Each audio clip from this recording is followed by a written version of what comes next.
Eu moro hoje no Leblon, talvez um dos bairros mais seguros do Rio de Janeiro. Eu tenho, por semana, um amigo com o celular roubado. Sempre subnotificado. Independente da classe social, tá? O rapaz que passeia com o meu cachorro, eu tenho os vira-latinha lá em casa, e eu não tenho tempo pra passear com todos eles, então eu tenho um serviço Passeador de de passeador. perro.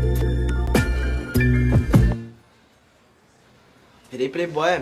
Ele foi roubado e eu não consegui convencê-lo a ir na delegacia. Na mesma semana, o filho de um amigo voltando do colégio também foi roubado. Na mesma semana, um outro amigo foi roubado. Ou seja, 3 casos no Leblon, nenhum dos casos eu consegui convencer o meu amigo, vai na delegacia. A gente não consegue sequer notificar o tamanho do problema. O cara vai perder um tempo na delegacia, prefere ir na loja pegar outro celular. Né? E aí, será que vale a pena a gente medir violência ainda através dos homicídios? Porque o homicídio não impacta a nossa vida, mas o roubo de celular impacta a nossa vida e a vida do morador de periferia. Porque tem mais roubo de celular na periferia do que na Zona Sul. O pobre sempre é a principal vítima do crime no Brasil. E aí, Nunes, como é que tá a pista?